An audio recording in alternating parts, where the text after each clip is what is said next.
Guys, guard retention this month. Who can tell me the most basic concept of guard retention?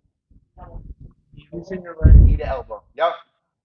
The idea, my guard is having my legs in between me and my opponent, my frames in between me and the opponent. If my elbows are touching my knees, no matter where I am, turtle guard, open guard, right? As long as my knees are touching my elbows, I'm still in guard. Once that starts to be separated, people are able to enter this space. That's where my guard starts to get past. As long as my knees are touching my elbows, I'm okay. So one of the classic things I like to do when we start talking about guard passing is reaching for people, because when you reach for them, they'll reach for you, and they're separating that knee to elbow space. I do a pass I call the Falcon pass versus seated player. I reach up for their head, they reach, that opens the space, and I take it. Right, very simple. So as long as my knees are connected to my elbows, generally I still have my guard in place, right? So that's one thing to think about. Another thing to think about: knees to chest, soles of my feet to my opponent. Here, my knees are out here. So one, it's very hard to bring my elbow to my knees, right? Much easier here or here. And as long as my knees are sucked up to my chest and the soles of my feet are pointed at my opponent, it's very hard for them to pass my guard. Okay, so those are basic concepts. Knees to chest, soles of the feet at your opponents, elbow to knee connection, or even better, like elbows inside your knees. Because then I got all that space that I can give up without giving up guard. Does that make sense? When people are looking to pass your guard, they're generally going to be passing either feet and hip heavy, leg heavy, coming forward with hips and legs, looking to cross step to your outside hip, or they're going to be coming in hand and head heavy, right? And the way that I'm going to retain my guard depends on the way that my opponent is trying to pass. If my opponent is trying to come in hip and leg heavy, I'm not going to be able to frame on my opponent's shoulders because their shoulders are going to be way far away. If they're coming in leading with their head and hands, it's going to be very hard for me to frame on their knees or shins because their shins are far away. So where I'm going to place my frames in order to retain my guard has to do with the position that my opponent is coming in.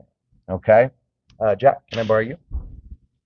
So if I'm playing this seated open guard and Jack starts to come in, like even if I'm back here and he starts to, so here he's kind of leg heavy, right? If he starts coming in, he's like would toss my legs to the side, boom. Well, now his head is up, right? I can't frame on his shoulder because his leg is up here. So I'm gonna push off and pummel my hips to the inside. Let me have you come in leading with your head and shoulders, like back like a wrestler would. But still passing around the legs. Yeah, yeah. So he throws this over. Bottom hand is gonna frame on his shoulder. This top leg is gonna rotate in to that bicep, and then I'm gonna use it to regard. He goes to the other side.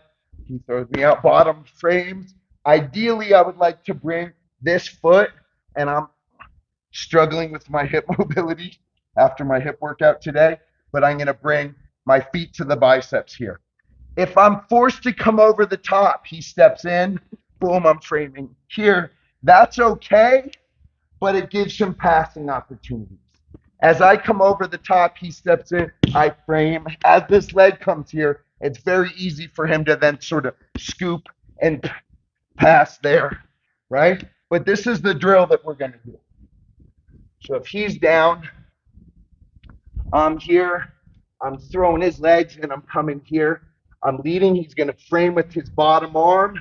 His top side leg is pummeling inside to my bicep, and then he's elevating his hips to take double feet and bicep control. I'm throwing his legs. I'm moving here. He frames bottom elbow. Foot pummels into the bicep, and then he elevates his hips. Here, bottom foot, top foot below or come underneath if you underneath can. it? Yeah, boom to my bicep. Here, nice throw. He frames inside the bicep rather than over the top. Because you come over the top, I can smash. So you're gonna pummel up through the middle. Boom. Yep. So if I throw him here, bottom hand frames. I'm looking to control this knee, right? I would be here, boom, and I'm trying to control. He pummels to the inside, foot on the bicep, and he frames. I'm here, bottom frame, boom, that's it. Here, boom. See how the drill works? Let's run it. 2-minute drill. One guy in his back, top guy. I'm controlling those knees. I'm throwing, but I'm maintaining knee control on that top side knee. He's going to pummel in, elevate his hips to reguard. But I got to be making sure that I'm low so that you can get that shoulder frame. We're going to talk about hip heavy, foot heavy passing here in a minute. But right now, I want you low like a wrestler here, looking to come across, leading with your head, hands, and shoulders. Questions? Let's run it. 1, 2.